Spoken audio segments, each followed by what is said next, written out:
All right, thanks, Adriana. Yeah, and then again, all those power crews working real hard to keep everybody up and running out there. And again, they're the real heroes in these sorts of situations for sure.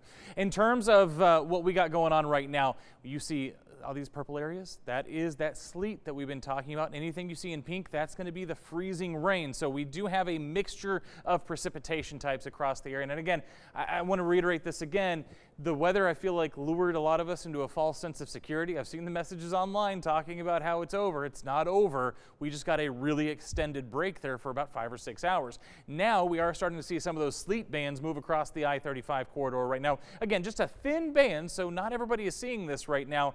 But again, it is starting to fall again. Most of the activity has stayed out to our west. You can kind of see as we put this in motion, everything's kind of moved from a Mills County up towards Hamilton and Bosque and Hill County line there. Did see some activity in Lampasas County earlier as well. But now, again, it's starting to fill in just a little bit. Still very scattered, but a few more people starting to see some activity. Here's where a bulk of that activity is. This is what kind of came up through Bosque and Hill County a little bit earlier. It is now moving into Ellis County and up towards East Texas and North Texas. But again, take a look here. You see some of these transitions from sleet to snow. Again, once you get that vertical profile of the atmosphere all below freezing, yes, you can get snow.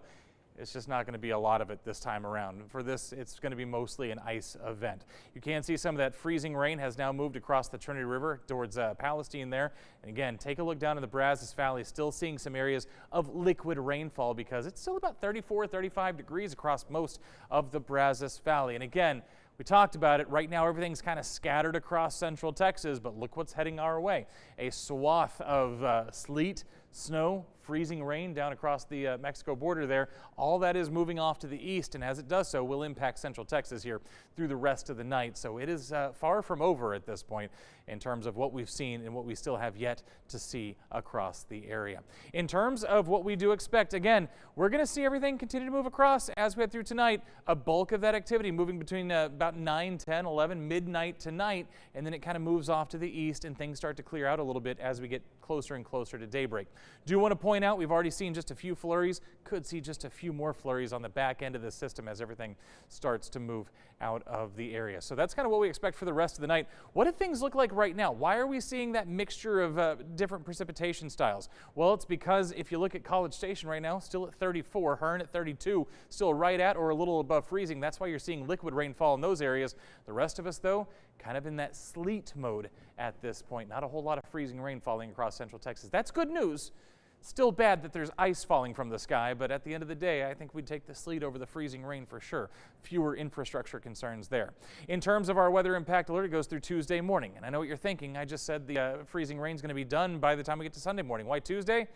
That's why it's going to be very cold. Once we get past the precipitation, we're going to be dealing with the cold weather with this system. Again, about a ½ inch of ice expected between the sleet, the freezing rain over the course of the rest of tonight into tomorrow morning. Here's your temperature forecast. Take a look for tomorrow morning. We're in the lower teens. For tomorrow afternoon, we stay below freezing. So anything that's on the ground, any ice that's on the ground is going to stay frozen.